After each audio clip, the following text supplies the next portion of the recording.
January 15th, 1947.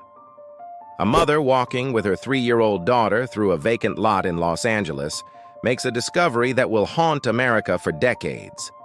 What she initially thought was a discarded mannequin lying in the weeds was actually the brutally mutilated body of a young woman, cut cleanly in half at the waist. This wasn't just murder, this was something far more sinister. The victim would become known as the Black Dahlia, and her case would spawn over 500 suspects, countless false confessions, and a mystery that remains unsolved to this day. Elizabeth Short was just 22 years old when her life was cut tragically short. Born in Boston in 1924, she was described as a beautiful young woman with porcelain skin, dark hair, and striking features. After her father abandoned the family during the Great Depression, Elizabeth dreamed of Hollywood stardom and moved to California in the 1940s. She was known for her preference for black clothing, black dresses, black shoes, black everything, which later contributed to her posthumous nickname. Friends described her as friendly but mysterious, often telling different stories about her background to different people. Betty Bersinger was walking with her daughter when she spotted what appeared to be a broken store mannequin in the grass. As she got closer, the horrifying reality became clear. This was a human body, and it had been mutilated beyond recognition. The body was positioned deliberately, almost like a display. It had been cut in half with surgical precision, drained of blood, and the killer had carved a smile from ear to ear. The condition of the body suggested the killer had kept Elizabeth for several days before disposing of her. The LAPD immediately launched one of the largest investigations in the department's history. Detective Harry Hansen led the case, and the media frenzy was unprecedented.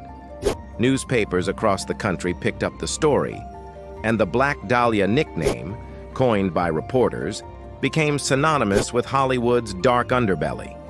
The investigation revealed disturbing details. Elizabeth's last known movements traced back to January 9th, when she was seen at the Biltmore Hotel in downtown Los Angeles. She had told friends she was meeting someone, but who that person was remains a mystery. Over the years, more than 500 people were considered suspects in the Black Dahlia case. George Hodel, a prominent Los Angeles doctor whose own son later accused him of the murder in a best-selling book. Hodel had the medical knowledge to perform the precise cuts found on Elizabeth's body. Mark Hansen, a nightclub owner who had let Elizabeth stay at his home. Some investigators believed his connections to the entertainment industry made him a viable suspect. Robert "Red" Manley, a married salesman who admitted to being one of the last people to see Elizabeth alive. He passed multiple polygraph tests, but remained under suspicion. The case even attracted false confessions from people seeking attention, including a woman who claimed she was Elizabeth Short herself, alive and well. The Black Dahlia case became a media sensation, unlike anything Los Angeles had seen before. Newspapers published gruesome details, and reporters often interfered with the investigation. The case highlighted the dangerous relationship between press and police work, with some evidence potentially compromised by media involvement. The sensationalism surrounding the case also reflected the changing nature of American society in the post-war era, the dark side of the Hollywood dream that drew thousands of young people to Los Angeles.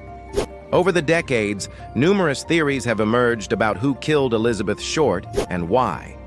Some believe it was a crime of passion by someone who knew her personally. Others suggest it was the work of a serial killer who was never caught for other crimes.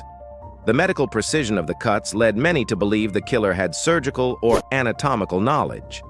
This theory pointed toward doctors, medical students, or morticians. Some investigators theorized that Elizabeth's murder was connected to organized crime or corruption within the LAPD itself, explaining why the case was never solved. In recent years, advances in forensic science have brought new hope to the case. DNA evidence, which wasn't available in 1947, has been tested on remaining evidence, though results have been inconclusive. Cold case detectives have re-examined witness statements and physical evidence with fresh eyes. Some have focused on the theory that George Hodel was the killer, while others have pursued entirely new leads.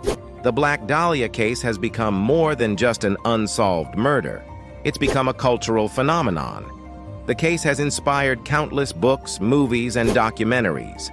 It represents the dark side of the American dream and the vulnerability of young women seeking fame in Hollywood. Elizabeth Short's story continues to resonate because it combines elements that fascinate and terrify us. Beauty destroyed by violence, dreams crushed by reality, and the unsettling possibility that sometimes evil simply goes unpunished. Today, more than 75 years after Elizabeth Short's brutal murder, the Black Dahlia case remains one of America's most infamous unsolved crimes. Despite hundreds of suspects, thousands of tips, and decades of investigation, we're no closer to knowing who killed her or why. What we do know is that Elizabeth Short was more than a victim. She was a young woman with dreams and aspirations, whose life was cut short by an act of unimaginable cruelty. Her case serves as a reminder that behind every headline, every sensational story, there's a real person whose story deserves to be told with dignity and respect. The Black Dahlia case may never be solved, but Elizabeth Short's memory lives on, and perhaps that's the most important truth of all.